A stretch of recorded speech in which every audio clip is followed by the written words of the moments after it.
I'm Casper ter Kyle. I'm one of the co-founders of Sacred Design Lab. I'm here with my co-founder Angie Thurston, also from Sacred Design Lab, and our wonderful colleague Tony Kershaw, who's but I was going to say on the decks, Tony. I'm not sure if that's quite the right description, but you're putting the slides, the music, and the vibes together. So great to be with you all. Thanks so much for joining us for this conversation about spiritual innovation and attention.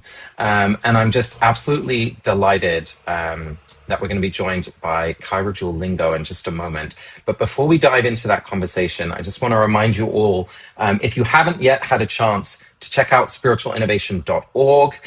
We hope you will. It's a great resource hub for all sorts of tools and stories, and also a directory with amazing other practitioners, spiritual innovators from around the world, where you can find, hopefully, other people asking and exploring the same kind of questions, the same kind of work, as well as lots and lots of examples, case studies, and tools that might be practically helpful for you and your colleagues in the community building, in the justice work, in the spiritual innovation work that you're doing. So please do check that out. We've got a couple of latest resources that we've created, a couple of briefings on attention, very topic for today, as well as music and food, and those are in the chat.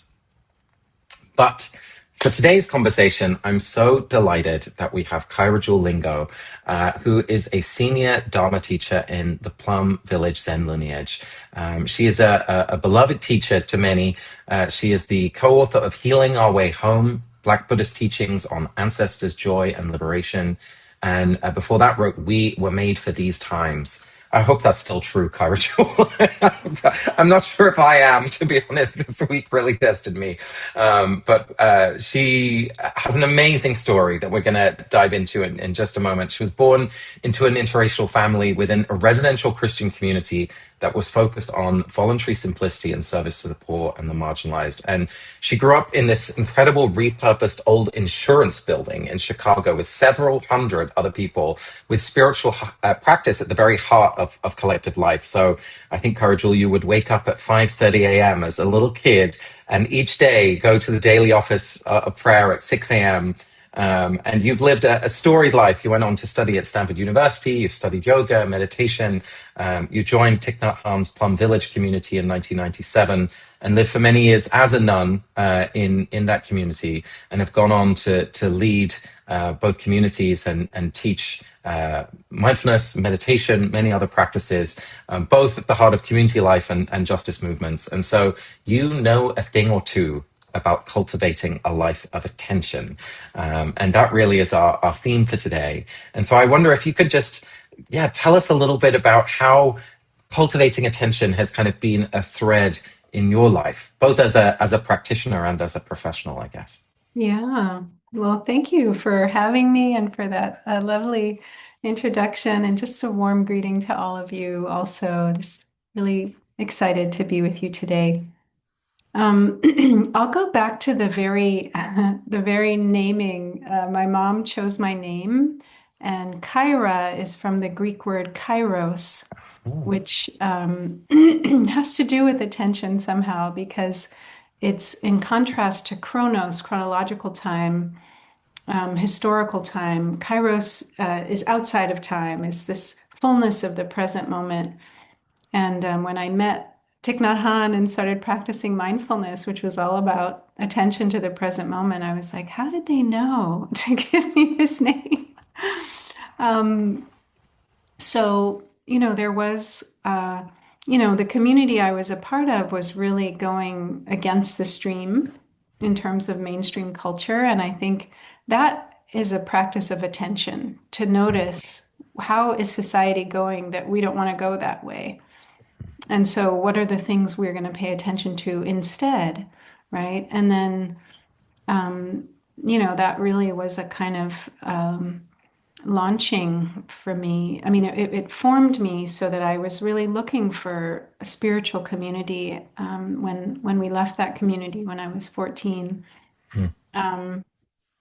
And found my way, through high school, college, and then, always looking for community in those spaces as well. The most communal, like living in co-ops where we did all the work together. It wasn't the university who cleaned our our house. We cleaned it and we cooked for ourselves and we grew our food. I mean, those were the kind of places I was attracted to on campus. Mm, And then, yeah, finding my way into this community of Thich Nhat Hanh's where really for the first time in my life, I was learning how to live, like really how to pay deep attention to each moment of daily life and how much life that brought, like how mm. alive the smallest things would become. So the seed was definitely there and the thread was there throughout my life, but I really felt like I started to understand something. And I was probably, my brain was developed enough to begin to understand that at the age of 23 when I found myself in Plum Village. I love that idea that our names are sometimes our destinies, and I'm suddenly worrying, have I ghosted people because I'm Casper? So, what's that? Or is that still to come? But Uh, it's the friendly ghost, so that's it's a true. different. That's true. It's so interesting that the reason why we chose this theme of attention, I feel like it's more present than ever. We're bombarded not just by advertisements, but by despair, where our attention is monetized. We are we are the natural resource that's being mined for corporate profit.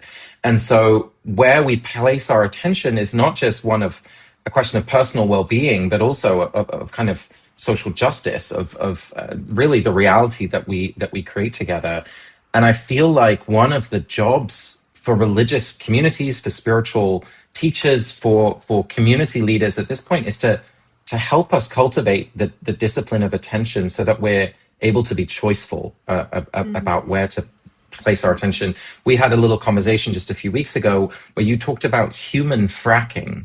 And that for me was such a rich image. Can you talk a little bit more about what you've learned about how, yeah, essentially how our attention is hijacked, what it does to us, and what it does to our life together? Yeah. Well, that term came from um, I'm forgetting the first word in the name, but it's the School of Radical Attention. It's in Brooklyn, and Strother, yes. Strother, thank you. And it's in the book Intensity that the Strother School. A number of folks from that school put this book together, which is phenomenal. I'm still in the midst of listening to it, but I was so struck by that term that they use that, it is such a precious, rich source of energy and income for these companies to frack humans, to frack our minds, to you know, plan our algorithms that manipulate us precisely, Mm, exactly to us. And the point they were making too was don't give yourself a hard time if you find it hard to resist, the pull of your phone. It's not about willpower. It's one person up against, $1 billion, maybe $1 trillion industry with millions of professionals who've been studying just how to manipulate your mind. And that was just so helpful to kind of, um, you know, it's like we need think tanks on our side, on the other side, and that's what this is. This, a whole group of people who are really studying and trying to understand what is attention, how do we talk about it, how do we take it back for ourselves so that we're not manipulated by these forces that really are not at all neither benevolent nor neutral. They are truly nefarious. They are out to get us and our children. And we see these, cases blowing up now in the news of finally a little teeny bit of accountability where people are actually able to bring cases and say, you harmed me. You knew that you were harming me as a company. mm, Kids who committed suicide or who were mm, predators, mm. preyed on them or whatever. So, so just having that, just knowing, just seeing it clearly is half of the issue, right? Because I think we can, I mean, I was a little bit awake to it, but that really was just like, oh, I really have to see this as something I have to protect myself from.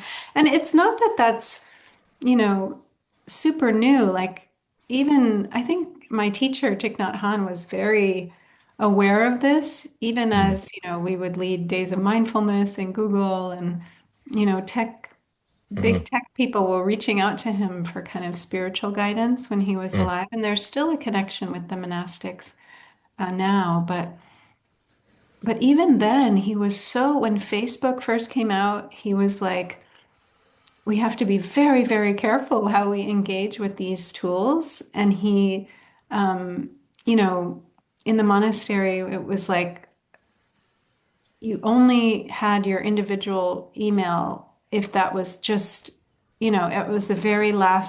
last resort. You tried to use the sister's email. That was your email. So Oh, you weren't having an like a collective individual, one. right? Aha. And you didn't have your own phone. Like, I didn't have my own phone till after I was 42 or something. I was like, I have to learn how to text. I didn't know what Uber was till I Yeah. was 42. Anyway, but like, he also we'd have these 3-month winter retreats where it was every year for the rains season. That's from the time of the Buddha. You set aside that time for study, for deep practice. And Mm, our teacher would be like, no internet. mm, Because he knew it was so addictive, even at the very beginning of, 20 years ago. He was trying to kind of, not out of control, but just to say, we really need to be protected. He would also say, when you go online, have someone next to you. Just like when you go out of the monastery, you have a second body. huh, You have someone who is another monastic who is a kind of, a friend, a spiritual friend who helps keep you reminded of what your monastic vows mm, and direction is. It's the same thing. You're going out into the world when you go onto the internet. And so have mm, someone next to you. So he tried to do all these things because he was really aware, even back then, before we even knew about algorithms and before, some of these things had blown up. He knew that this was something we had to be very, very careful about protecting our minds from. And mm, have so then the monasteries started to give out codes that would let you have access to the internet for 1 hour, and then it would turn off. mm. Things like that, because Yeah. it's like people understand how addictive these things are and how one thing leads to the next. So I think,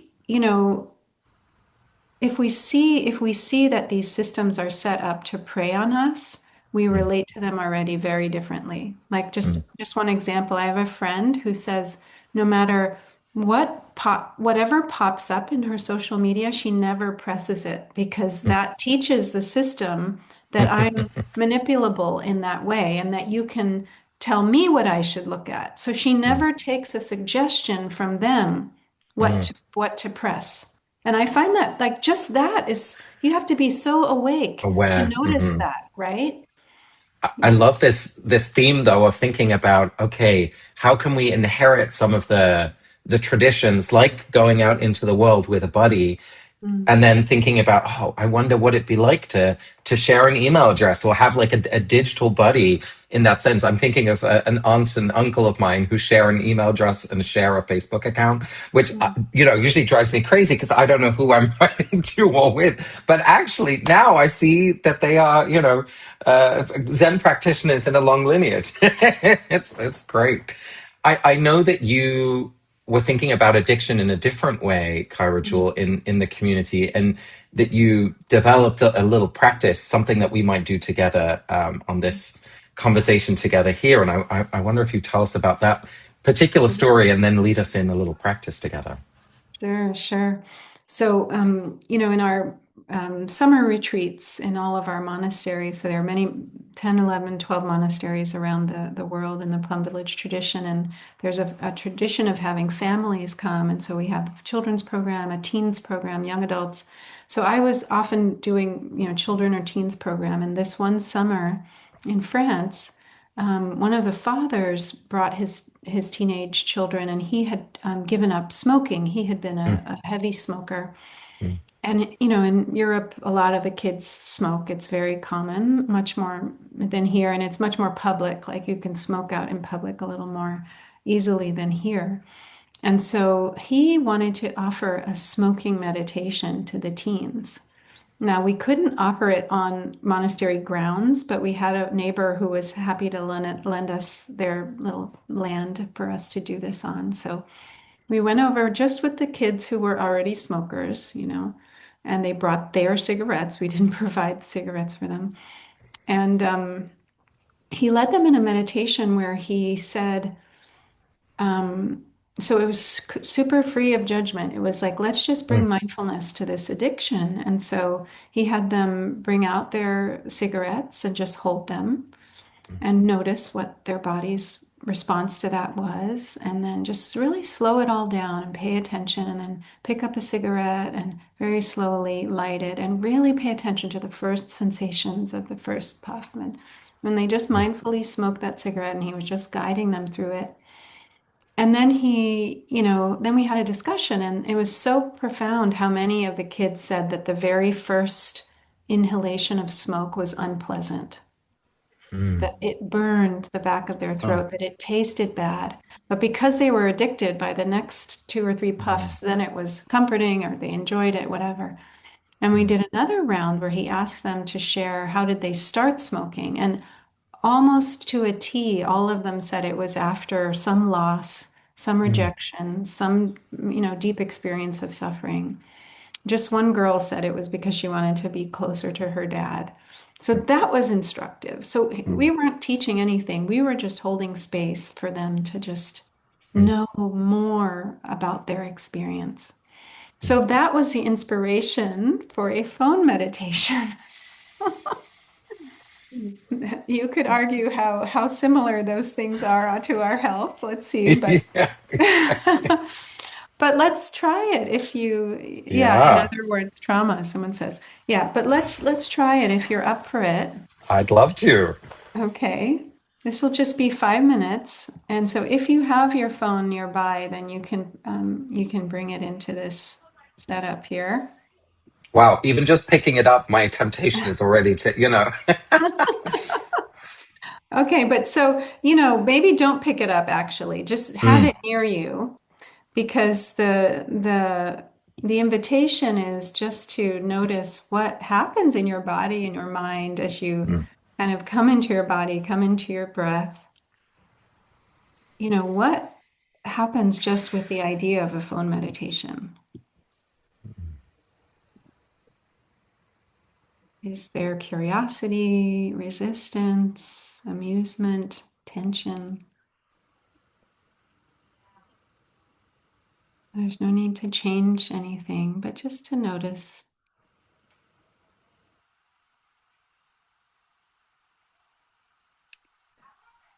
And then if your phone is there, then you can just pick it up. And if it's not there for whatever reason, congratulations, good for you. You can imagine this if it's not there. Okay, so just pick it up and hold it in your hands. I'm holding mine. And take a breath and feel your body as you do this.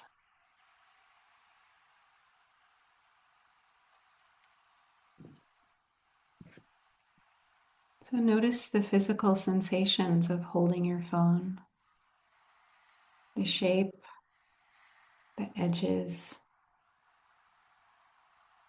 the smoothness or the texture,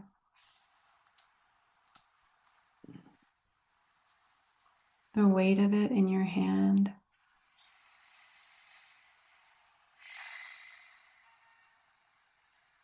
Do you notice a temperature?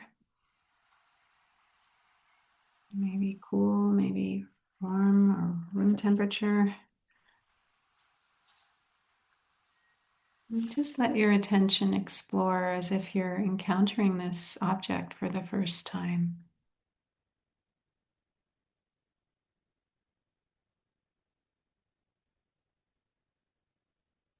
Feel how it rests in your palm and noticing this connection between the body and technology. Like, is there tension in your fingers or your wrist or your shoulders as you interact? or maybe a sense of ease, comfort. We're not wanting to judge, but just sense.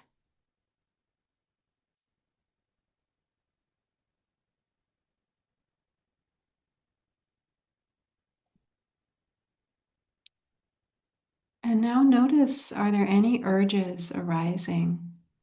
Right? An impulse to check something, to unlock it, to swipe, to do.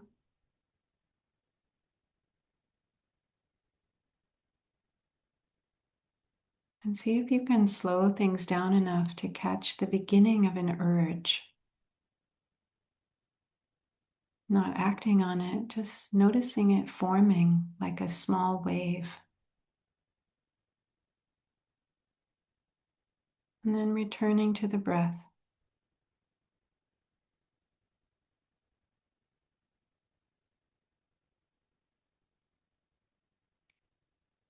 Maybe really offering ourselves compassion for the ways in which our attention is fracked, our minds are fracked by technology. Just really having great tenderness for ourselves, for how complex this world is because of these various technologies. It's it's not easy, right? Because there's so many ways in which they serve us and help us connect and stay connected. So it's there's a push and pull, there's a plus and a minus. And so just appreciating how we are doing our best to navigate many different impulses, many different intentions.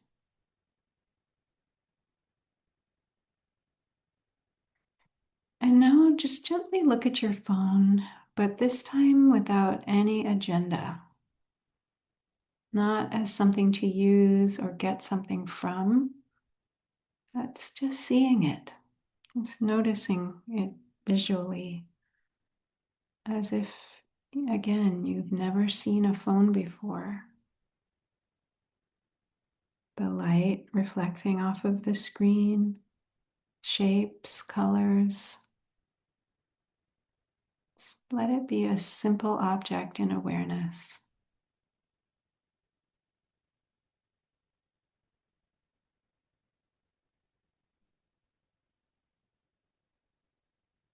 And then a bit of advanced practice, if you just gently touch the screen and notice what happens in the body when you do that. Is there a spark of anticipation, a pull towards engagement? Stay with the sensations without following the habit. Let yourself feel your breathing and stay connected to your body.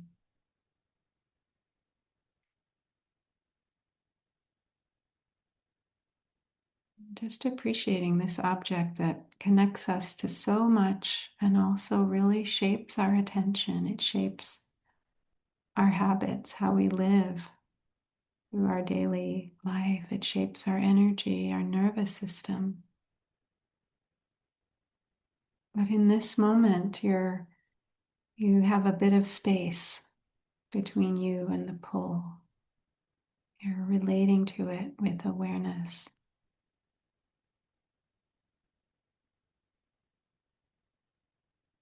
So take one more breath.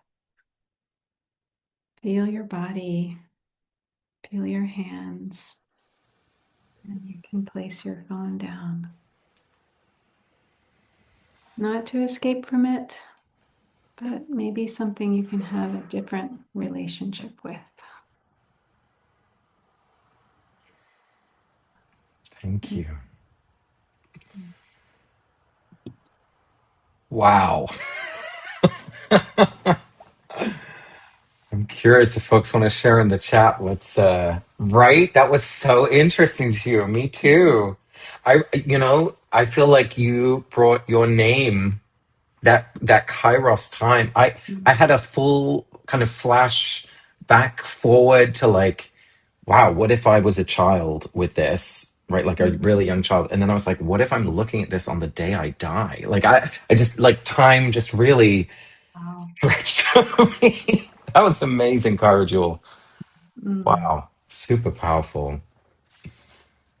Lots of thanks here in the chat. Yeah, Haley, your heart was racing. Yeah, when I tapped the screen, Rose, me too. Yeah, Mareke, yeah, head and neck immediately shrimped to closer when it was in my hand. Great. Mm.